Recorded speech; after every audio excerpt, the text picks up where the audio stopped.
Bom dia, amados irmãos. Quero saudá-los com um versículo da carta do apóstolo Paulo aos Filipenses. O início da carta ele diz que a graça e a paz de Deus, nosso Pai, e do Senhor Jesus Cristo estejam com vocês. Amém? O apóstolo Paulo escreveu essa carta estando na prisão, uma situação bem desconfortável, bem desfavorável, terrível, por assim dizer. E essa carta é chamada, inclusive, Carta da Alegria. Então, com isso eu só estou abrindo, começando a dizer aos irmãos que o Senhor é maior do que todas essas coisas, Ele está conosco, Ele pode todas as coisas, e nós podemos realmente aproveitar, como nós temos sido ensinados, exortados, aproveitar esse tempo para crescer em todos os sentidos, principalmente na nossa vida espiritual. E apesar das dificuldades, nós temos visto nesses dias coisas boas acontecendo, nós formamos uma equipe de socorro, alguns irmãos, para socorrer pessoas do nosso convívio, da nossa congregação, pessoas que possam estar com dificuldades, com necessidades. O grupo da Anhangabaú também montou uma equipe, está até servindo para fora, e o Clésio, com os Homens com Honra, também estão fazendo um trabalho muito grande na cidade, em parceria com a prefeitura e em parceria com outras congregações da cidade para entregar cestas básicas. Até sexta-feira já haviam arrecadado mais de 200 cestas. Então, uma grande bênção. E temos visto os irmãos se comunicando, fazendo reuniões online durante a semana, os pequenos grupos, cursos acontecendo. A reunião de oração da madrugada tem tido um número até maior do que normalmente, online, e inclusive também está funcionando sábado e domingo. Assim nós temos, sem falar de muitas outras bênçãos que temos ouvido nas famílias acontecendo. Então nós louvamos a Deus por essa oportunidade de crescimento que estamos tendo nesse período. Então vamos aproveitar bem esse culto de hoje, a palavra e tudo que nós vamos ter hoje aqui. Deus abençoe. Graça e paz, meus queridos irmãos. Bom domingo a todos. Mais uma vez estamos juntos para adorar o Senhor. A nossa família do Gabriel quer convidar vocês para entrar na nossa sala, Essa sala nunca foi tão grande, com tantos irmãos juntos com a gente, Para a gente adorar o Senhor, Mesmo distantes, nós estamos ligados aos irmãos, o Espírito Santo tem nos ligado, tem nos animado e nós podemos adorar o Senhor nessa manhã com alegria, com fé. Amém? Nós queríamos convidar vocês para ter esse tempo de louvor e adoração conosco. Vamos juntos.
nosso Rei, nosso Senhor, nós te adoramos. Aleluia. Amém.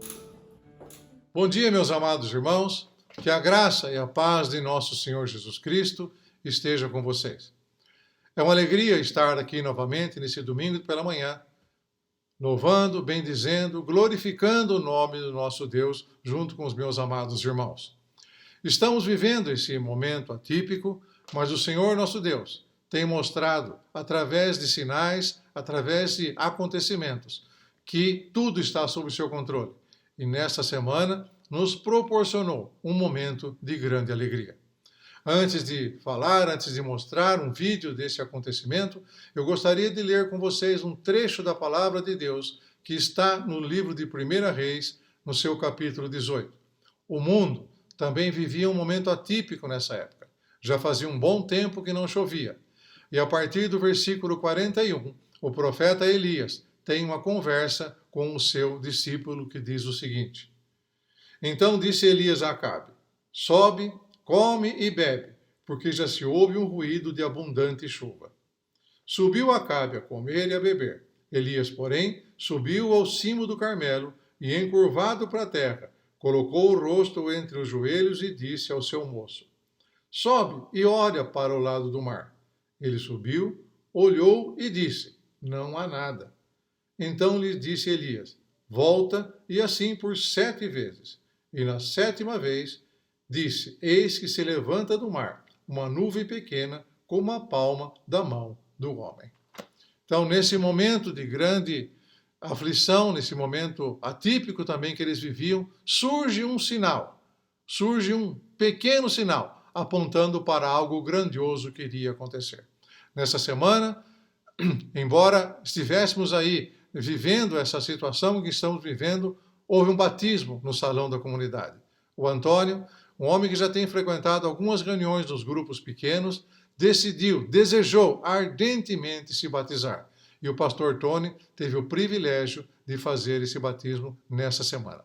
Na sequência, vocês verão um vídeo desse momento, verão o vídeo desse momento.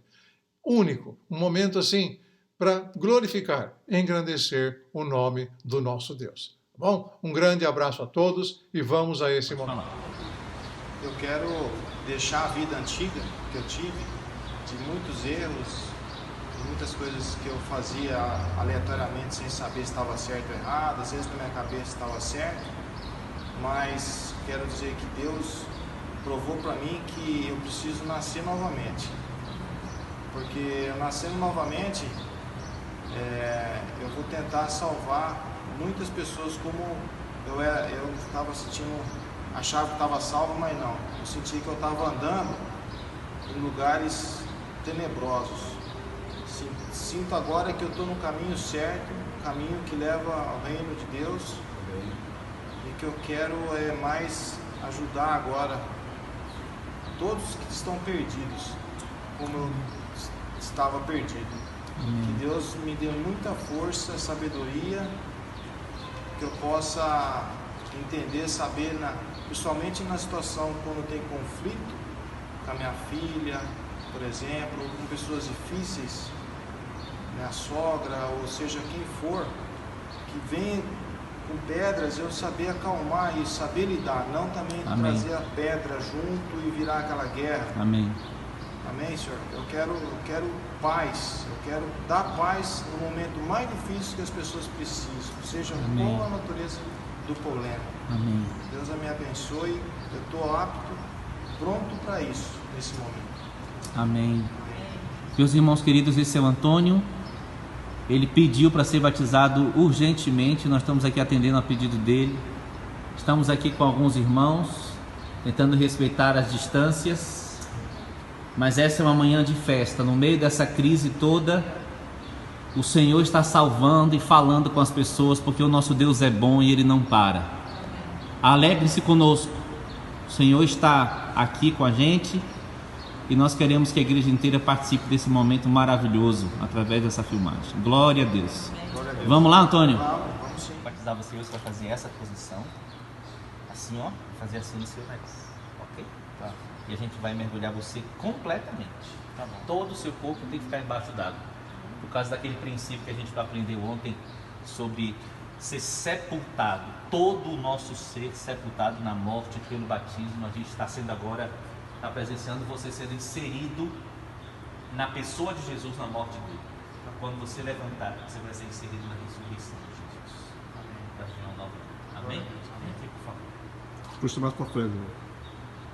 Mais pra frente, Antônio é grande.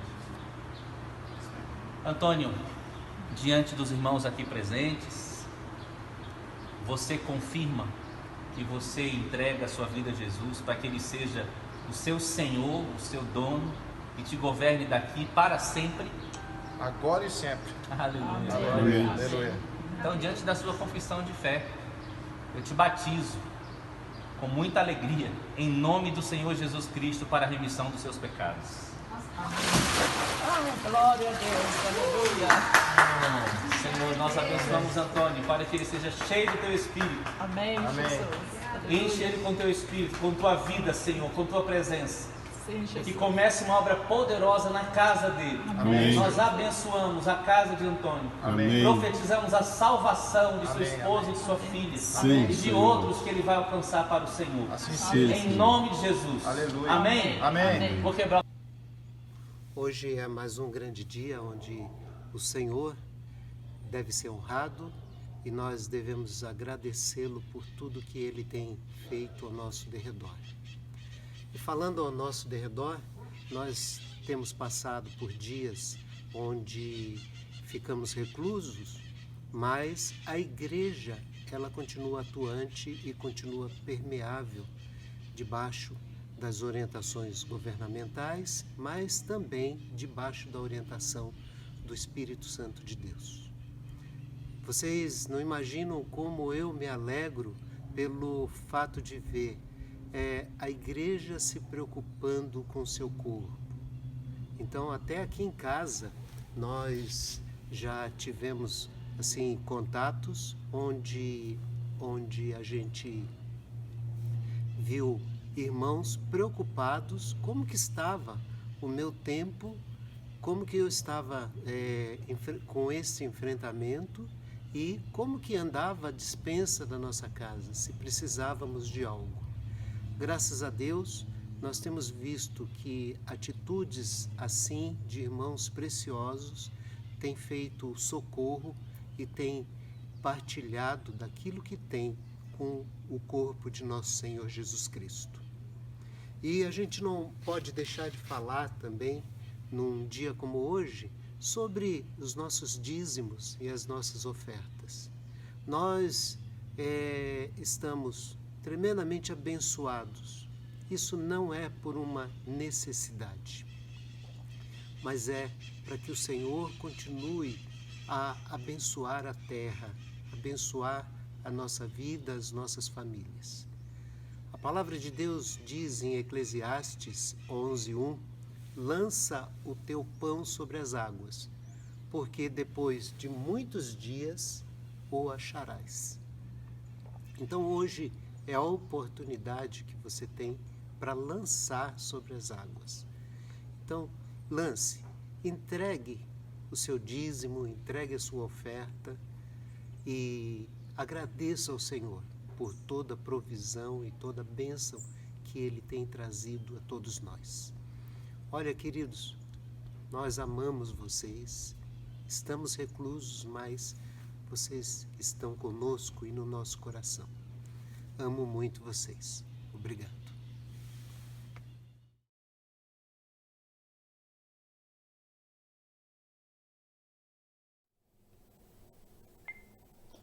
Olá, meus irmãos. É uma alegria poder compartilhar com vocês nesta manhã, ainda que a vontade de todos nós aqui em casa é, na verdade, dar um abraço em todos vocês, é ver todos vocês, mas nós estamos aguardando pacientemente a oportunidade de fazermos isto. Eu quero compartilhar com vocês hoje uma palavra que me veio ao coração quando eu estava meditando na primeira carta de Pedro. Essa é uma carta muito especial para esse momento, porque Pedro escreveu essa carta no momento em que os irmãos, para quem ele escreveu, estavam enfrentando uma perseguição muito grande. Nero havia acusado os cristãos de terem incendiado Roma e por isso estava perseguindo muito nossos irmãos. Então essa é uma carta escrita para uma igreja vivendo um momento de crise. Obviamente uma crise incomparavelmente maior, uma situação muito mais difícil do que aquela que estamos vivendo hoje. Mas com certeza os conselhos de Pedro nesta carta são úteis para nós neste momento e eu quero repartir isto com os irmãos.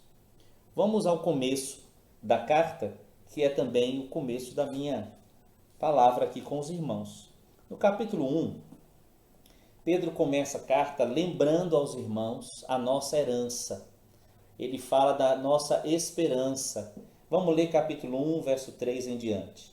Bendito Deus e Pai do nosso Senhor Jesus Cristo, que segundo a sua muita misericórdia nos regenerou para uma viva esperança, mediante a ressurreição de Jesus Cristo dentre os mortos, para uma herança incorruptível, sem mácula, imarcessível, reservada nos céus para vós outros, que sois guardados pelo poder de Deus, mediante a fé, para a salvação preparada para revelar-se no último tempo. Nisto exultais, embora no presente, por breve tempo, se necessário, sejais contristados por várias provações, para que, uma vez confirmado o valor da vossa fé, muito mais preciosa do que o ouro perecível, mesmo apurado pelo fogo, redunde em louvor, glória e honra na revelação de Jesus Cristo. A quem, não havendo visto, amais, no qual, não vendo agora, mas crendo, exultais, com alegria indizível e cheia de glória, obtendo o fim da vossa fé, a salvação de vossa alma. Amados irmãos, talvez essa seja a maior lembrança que nós temos que ter neste momento. Nós estamos vivendo uma situação complicada aqui, mas isso já foi previsto pelo nosso Senhor. O que temos que ficar com o nosso coração fortemente apegado é com esta verdade de que existe uma herança para nós. A nossa esperança não está no que vamos realizar nesta terra. A nossa esperança está naquilo que o nosso Deus está reservando para nós quando o nosso Senhor Jesus vier nos resgatar e nos tomar eternamente para si. E o apóstolo Pedro está lembrando isso aos irmãos. Deus nos regenerou, Ele nos gerou novamente em Cristo para uma viva esperança, para aguardarmos algo eterno, soberano, infinitamente melhor do que tudo que vivemos aqui. E essa herança que nós vamos receber na eternidade, ela tem 3 características que eu quero chamar a sua atenção. Ela é incorruptível, ou seja, ela não se degenera. A realidade que vamos viver lá não é uma realidade que vai decaindo com o tempo. Aqui, quando a gente experimenta alguma coisa boa, pode-se esperar, né, que daqui a pouco não vai mais ser tão boa assim. A herança que está guardada para nós é também sem mácula. Nós vamos viver uma realidade, irmãos, onde não terá pecado nem dentro de nós, nem fora de nós. Vocês já pensaram que coisa maravilhosa é a gente viver numa realidade sem tentação? Que coisa maravilhosa a gente se ver livre dessa tensão provocada pelo pecado que tenazmente nos assedia, não é? Pois vamos viver esta realidade sem pecado, sem tentação. Outra característica da nossa herança é que ela é imarcessível, ela não murcha, ela não perde o brilho, ela não perde o valor. A realidade que vamos viver na eternidade, meus irmãos, nunca deixará de ser maravilhosa, nunca deixará de ser atraente. Aqui vivemos algumas coisas boas, mas logo essas coisas deixam de ter brilho diante de nós, porque nós estamos, na verdade, preparados ou sendo preparados pelo nosso Deus para uma herança que não é daqui, que é fora daqui e é maravilhosa. E Pedro diz, amados, que nós somos guardados, no verso 5, pelo poder de Deus, mediante a fé. Quem é que nos guarda, então? Quem nos guarda é o nosso Deus com seu infinito poder. Nós precisamos crer nisso, nós precisamos considerar isto, porque se cremos, esta fé no poder de Deus vai nos dar segurança e paz nesse tempo de crise, não é? Aleluia! E aí ele fala, nisto exultais, embora no presente, por breve tempo, se necessário, sejais contristados por várias provações. Parece que Deus está considerando necessário que nós sejamos provados nesse tempo. Deus tem um propósito em tudo isso. Deus nunca perde o controle. Deus é poderoso para fazer todas as coisas cooperarem juntamente para o bem daqueles que amam a Ele. Deus é soberano sobre tudo o que acontece, sobre o que Ele provoca e sobre o que Ele não provoca. Deus é poderoso para usar tudo isso para o nosso favor, para confirmar a nossa fé. Agora, interessante, que Pedro está falando sobre alegria. Ele fala no verso 8, falando de Jesus, né? A quem não havendo visto amais, no qual não vendo agora, mas crendo, exultais com alegria indizível e cheia de glória. Se nós colocamos os nossos olhos, então, em Jesus Cristo, nós nos alegramos. Como que a gente pode se alegrar num tempo de crise e de sofrimento? É porque esta crise e este sofrimento estão previstos pelo próprio Jesus. Jesus fala no sermão chamado de sermão escatológico de Jesus em Mateus 24, sobre o princípio das dores, sobre tempos difíceis que, no meu entendimento, começou desde os primeiros dias da igreja e vai terminar quando Jesus voltar. Esse princípio de dores que será seguido depois pela grande tribulação, esse começo já está acontecendo. Interessante que o próprio Pedro vai falar em outro versículo, irmãos, verso 7 do capítulo 4, irmãos, o fim de todas as coisas está próximo. Sede, portanto, criteriosos e sóbrios, a bem das vossas orações. Essa convicção de que o que está acontecendo neste momento, de alguma forma, nos anuncia que o dia de nós recebermos o nosso Senhor Jesus está próximo, deve nos alegrar, meus irmãos. Não na situação, não na tristeza que as circunstâncias estão causando, com certeza, em muitos de nós. Mas nós nos alegramos ao lembrarmos da nossa esperança. Aleluia. O segundo ponto que eu quero compartilhar com os irmãos é o texto talvez mais conhecido desta carta de Pedro. É quando Pedro nos lembra a nossa identidade. Nesse momento de crise, de sofrimento, além de lembrar da nossa esperança, nós precisamos lembrar quem nós somos, porque tem um jeito de sermos neste momento. Tem um jeito de procedermos neste momento que é coerente com nossa identidade. Nós precisamos atentar para isso. O governo tem o papel de gerenciar essa crise e amenizar e resolver os problemas que vão acontecendo. Os nossos queridos profissionais da saúde têm o papel de cuidar dos doentes.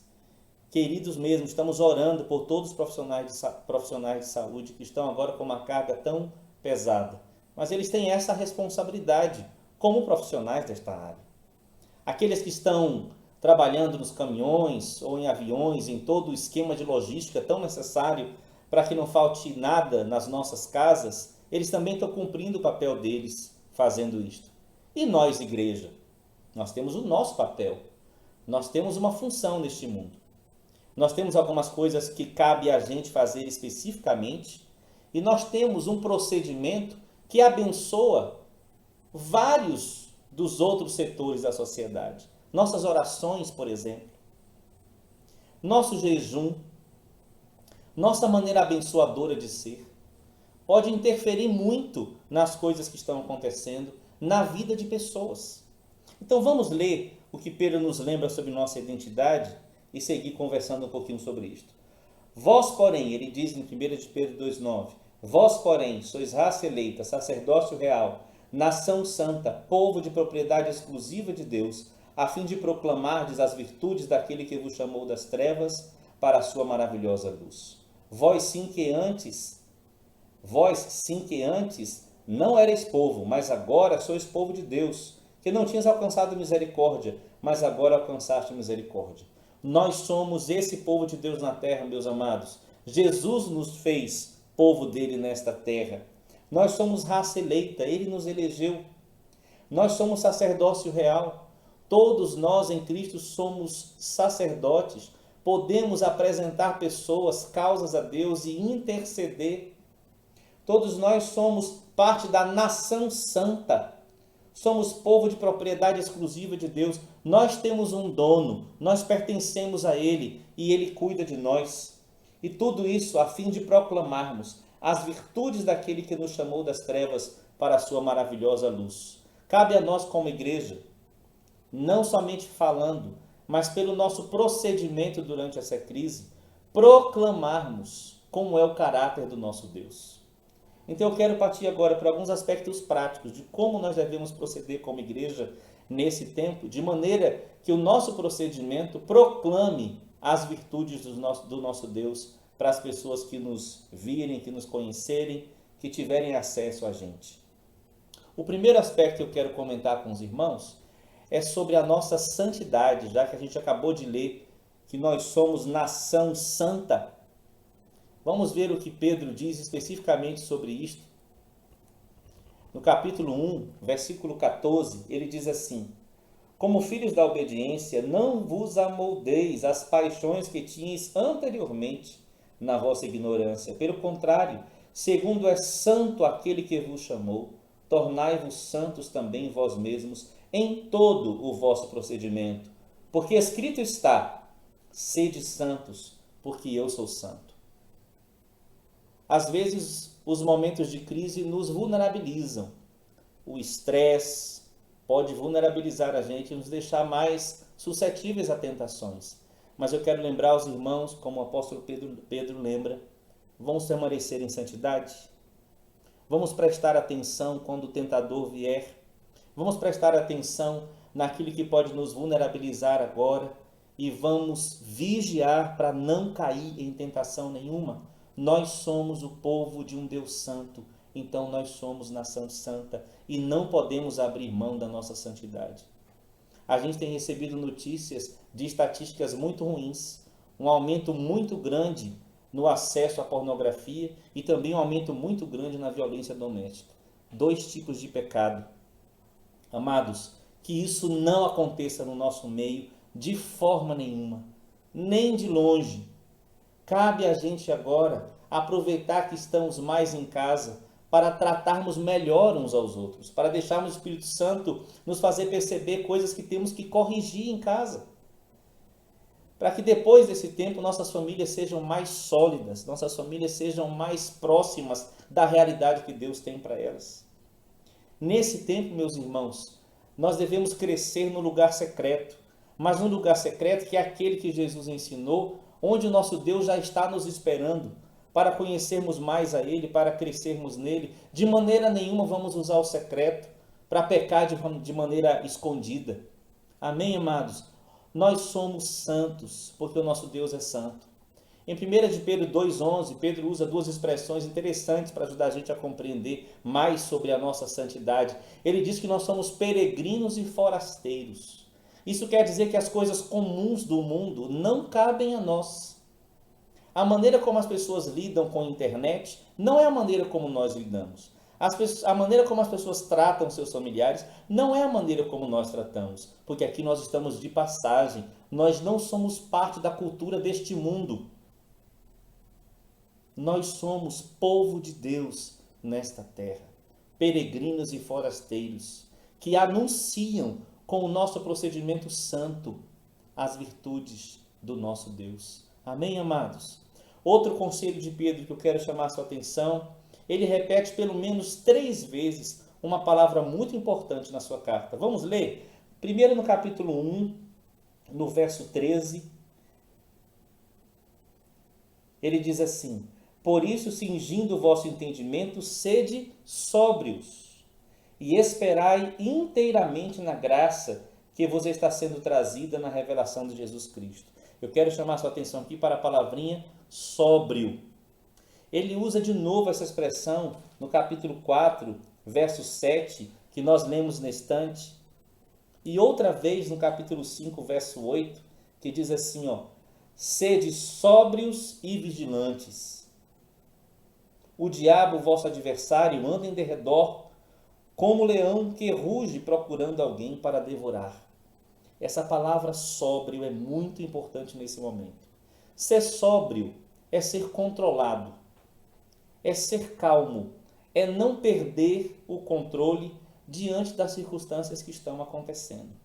O contrário de sóbrio é ébrio, alcoolizado, alguém que ficou embriagado e perdeu o controle. Uma pessoa sóbria é uma pessoa que está sempre em condições de lidar com sabedoria com as situações que estão vindo diante dela. E o apóstolo Pedro está dizendo para nós, sede sóbrios. Amados irmãos, não vamos deixar que as muitas mensagens que vêm, as coisas que estão sendo veiculadas pelos meios de comunicação, as notícias ruins, as notícias falsas, não vamos deixar que estas coisas nos façam perder o controle. Sejamos sóbrios. Sabe por que a gente pode ser sóbrio agora? Porque nós temos um Deus soberano sobre tudo isso. E nós temos o Espírito Santo, que nos dá domínio próprio. Então, por favor, não vamos entrar em discussões político-partidárias. A igreja não é partidária. A igreja deve agir como deve agir, porque ela é igreja. Não porque ela é deste ou daquele partido. Nós já pertencemos a alguém. E alguém nos pertence. É o nosso Senhor. Então, por favor, tomemos cuidado. Sejamos sóbrios. Não vamos deixar que os meios de comunicação ou as provocações das pessoas tirem de nós o senso de nossa identidade. Por exemplo, por que nós nos sujeitamos à autoridade? Porque a autoridade é deste ou daquele partido, é desta ou daquela ideologia? Não. Nós nos submetemos à autoridade porque a palavra de Deus nos manda e está em Pedro. Olha só 1 Pedro 2, versículo 13. Sujeitai-vos a toda instituição humana por causa do Senhor, quer seja o rei como soberano, quer as autoridades como enviadas por ele, tanto para castigo dos malfeitores como para louvor dos que praticam bem, porque assim é a vontade de Deus, que, pela prática do bem, façais emudecer a ignorância dos insensatos, como livres que sois, não usando todavia a liberdade por pretexto da malícia, mas vivendo como servos de Deus. Tratai todos com honra, amai os irmãos, temei a Deus, honrai o rei. É tempo de nós orarmos sim por todas as autoridades do nosso país, para que haja unidade nas diferentes instâncias do governo, porque isso faz com que Deus possa agir através desse governo e abençoar as pessoas. Então, neste momento, o importante não é quem é de direita ou quem é de esquerda, o importante é nós somos povo de Deus. E é por causa do Senhor que a gente se submete às autoridades e a gente trata a todos com honra, não com desonra, não com deboche, mas com honra, por causa do Senhor. O importante é que o nosso procedimento anuncie para as pessoas que nós pertencemos a Deus. Amém, amados? Recebem essa palavra? Estou crendo que sim, tá? Que Deus nos conduza. Sejamos sóbrios, não confusos, não descontrolados. Agora, no capítulo 2, verso 4, talvez tenhamos aqui o conselho mais importante de Pedro para essa igreja que vive um tempo de crise. Ele diz assim, chegando-vos para ele a pedra que vive, rejeitada assim pelos homens, mas para com Deus eleita e preciosa. Chegando-vos para ele, está falando de Jesus Cristo. Que tempo é esse? É um tempo de chegarmos a ele. Chegarmos mais perto do Senhor. Nós temos a oportunidade de fazer isso, não é?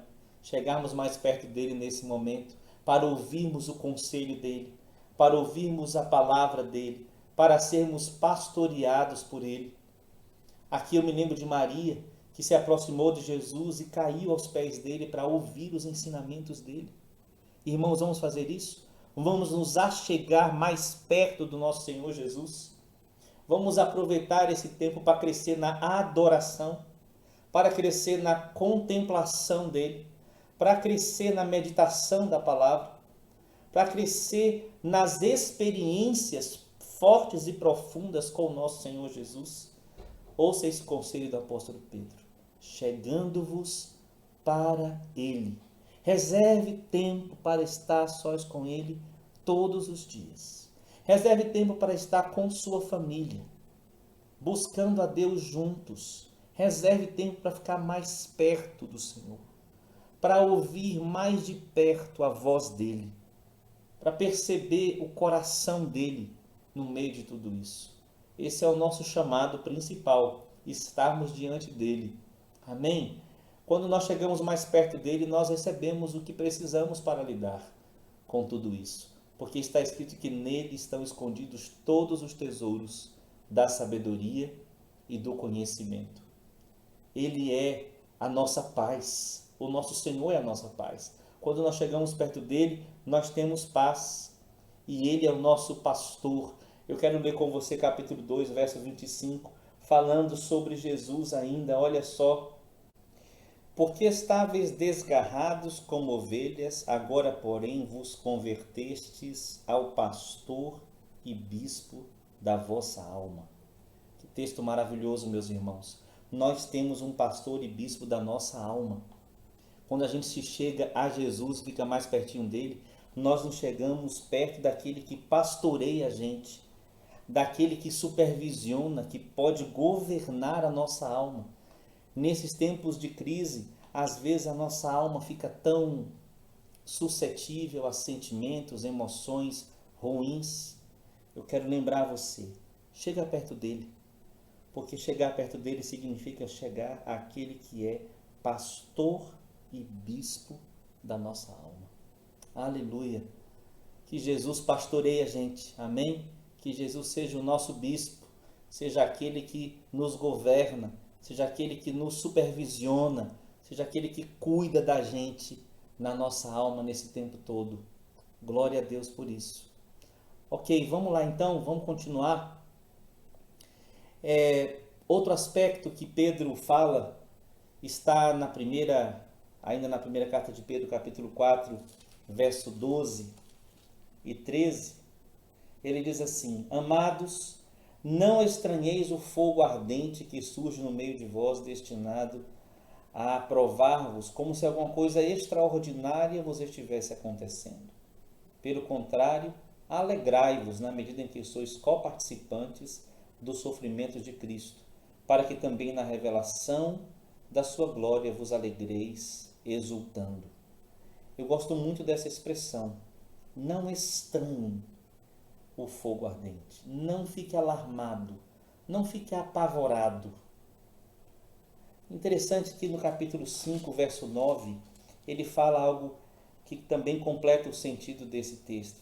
Ele diz assim: resisti-lhe firmes na fé, certos de que sofrimentos iguais aos vossos estão se cumprindo na vossa irmandade espalhada pelo mundo. Tem muitas pessoas passando por lutas muito sérias neste momento. A maior parte de nós está bem guardado, protegido em suas casas, mas tem irmãos nossos pelo mundo afora sofrendo. Ontem recebi um pedido de oração por uma família de missionários na Tailândia, que a família inteira contraiu o coronavírus. E nós precisamos orar por aquela família. Amados irmãos, mas não vamos estranhar o fogo ardente. Não vamos ficar alarmados, não vamos ficar com medo, não vamos ficar apavorados. Por que não? Porque o nosso Deus, como eu falei no começo, é soberano e está gerenciando tudo isso para o cumprimento do propósito que Ele tem. E nós precisamos descansar na soberania de Deus. Para a gente manter esse controle, para a gente manter o nosso coração em paz, mesmo em meio ao sofrimento, mesmo em meio à luta, mesmo em meio às dúvidas que este tempo está trazendo, nós precisamos pôr o nosso coração no nosso Senhor. Precisamos pôr o nosso coração nesse entendimento da nossa esperança. Tudo isto vai cooperando para que a gente esteja mais preparado para os tempos mais difíceis que virão. Nós ainda não estamos vivendo os tempos mais difíceis. Eles ainda vão chegar. Mas nós estamos sendo treinados por Deus para este tempo mais difícil. Então vamos nos alegrar com a obra de treinamento que Deus está fazendo e vamos nos alegrar com este aviso de que está mais perto do que antes a volta do nosso Senhor. Aquela vinda que nós aguardamos com tanto amor, com tanta paixão e com tanta saudade, não é?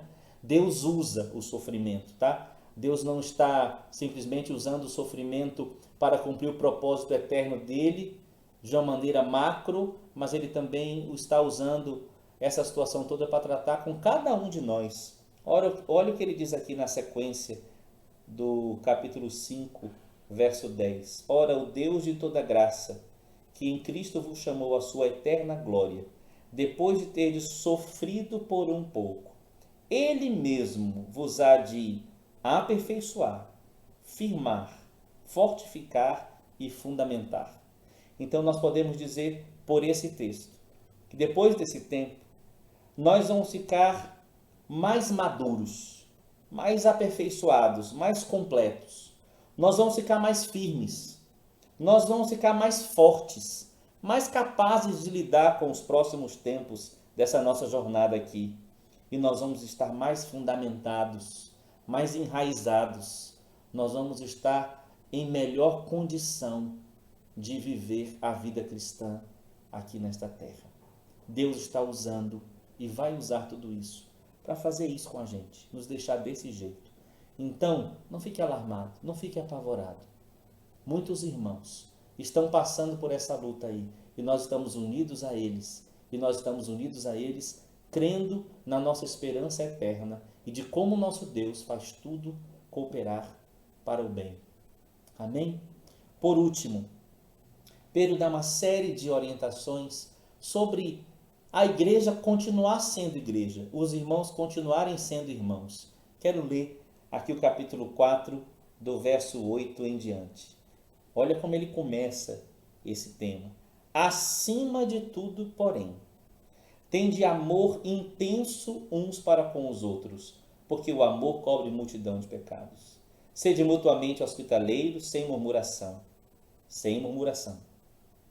Servi uns aos outros, cada um conforme o dom que recebeu, como bons dispenseiros da multiforme graça de Deus. Se alguém fala, fale de acordo com os oráculos de Deus. Se alguém serve, faça-o na força que Deus supre, para que em todas as coisas seja Deus glorificado por meio de Jesus Cristo, a quem pertence a glória e o domínio pelos séculos dos séculos. Amém.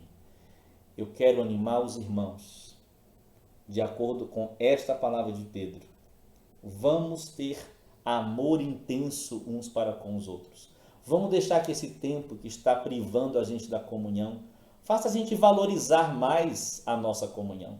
Faça a gente querer ainda mais estar perto quando for possível. E faça a gente usar os meios disponíveis para a gente estar perto. Vamos servir uns aos outros, mesmo neste momento, cada um segundo o dom que recebeu. Eu fiquei muito feliz na semana passada, vendo como os irmãos prepararam para que nós pudéssemos ter o nosso culto de domingo, né? Alguns na música, outros fazendo a edição do vídeo, outros administrando tudo isso, alguém falando da oferta. Irmãos queridos, cada um no seu dom pode neste momento ser útil ao Senhor. Você pode ser útil ligando para amigos seus, você pode ser útil dando algum alimento para alguém que está precisando, ou fazendo uma comidinha gostosa para algum idoso que você conheça. Você pode agora deixar o Espírito Santo te dar boas ideias para você ser um bom servo, servir uns aos outros. A gente pode servir os nossos irmãos e a gente pode aproveitar para servir outras pessoas que ainda não são nossos irmãos, mas podem vir a ser, se forem constrangidas com o amor de Deus através de nossas ações, não é mesmo? Vamos continuar sendo igreja. E aqui eu quero lembrar sobre o aspecto abençoador da igreja. Em Cristo nós somos descendentes de Abraão. E descendente de Abraão é, por natureza, abençoador, porque foi essa a promessa que Deus deu a Abraão e que nos alcança de abençoarmos, de Deus abençoar através de nós todas as famílias da terra. Seja abençoador, abençoe. Busque o Senhor, com certeza Ele vai te dar estratégias para que você possa abençoar pessoas e surpreender pessoas com o amor de Deus neste tempo. Amém, meus irmãos? Eu quero encerrar dizendo o seguinte: nós fomos alcançados por Jesus e foi Ele quem nos transformou em seu povo. Daqui a pouco nós vamos compartilhar a ceia. E o apóstolo Pedro também diz que nós fomos resgatados por um precioso sangue. Esse precioso sangue, muito, infinitamente mais eficiente do que o sangue de animais que foram derramados em outro tempo, porque o sangue de Jesus resolveu a nossa situação definitivamente. Nenhum outro sacrifício é mais necessário. Por causa deste sangue, vamos insistir em ser o povo que Jesus nos fez ser. Por causa desse sangue, vamos insistir em permanecer santos. Vamos insistir em permanecermos amáveis, em permanecermos sóbrios, sábios. Essa é a vontade de Deus para nós. Quando você for compartilhar a ceia agora, eu quero te dar uma ideia. Chame sua família e ligue para alguém, faça uma ligação de vídeo e convide para ceiar junto com você.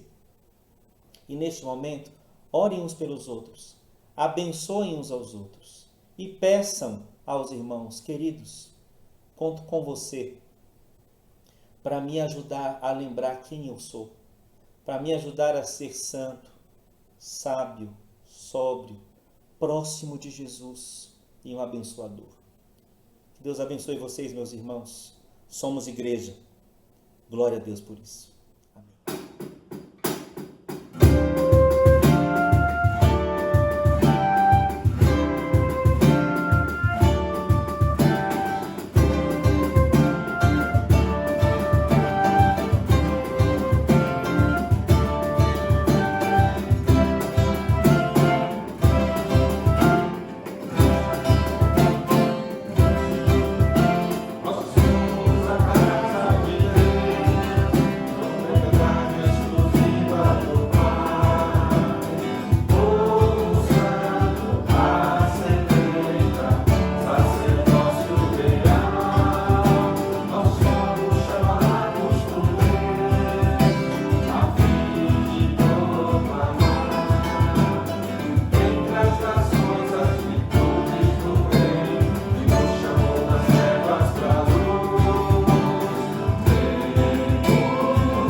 Estamos terminando nosso culto online.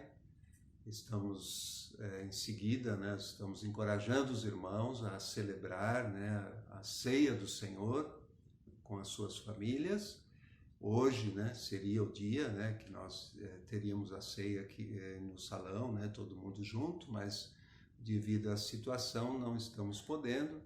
Mas é uma boa oportunidade de estarmos celebrando esse momento tão importante, né, que o Senhor mandou fazer, né, que era para lembrar dele e daquilo que ele fez, né, o maior gesto de amor que se pode imaginar, né, Deus se fazendo homem e se fazer cordeiro para perdão dos nossos pecados, para iniciar uma nova aliança onde nós seríamos para sempre, onde nós seremos para sempre abençoados, né? Beneficiados com isso. Então, um momento solene, mas um momento também de alegria, de celebrarmos isso em família. Que Deus abençoe aos irmãos, que Deus abençoe a sua semana, e nós vamos terminar agora com o nosso grito de despedida. Vamos juntos então. Baruch Rabá B'Shem Adonai. Bendito o que vem em nome do Senhor. Maranata, ora vem, Senhor Jesus. Olá, sou o Instituto Família Digna. Nasci em 2006 com a missão de construir futuro, auxiliando crianças e jovens do bairro São Camilo com suporte educacional e social através de 3 vertentes: educação, princípios cristãos e família. Temos inúmeros desafios, mas contamos com uma equipe de voluntários comprometida e engajada a colaborar e difundir esta causa, gerando transformação relevante na sociedade. Ao longo desses anos, passaram por aqui mais de 700 alunos que participaram de várias atividades. Você quer saber como ser um voluntário ou mantenedor desse projeto? Bora construir esse futuro juntos?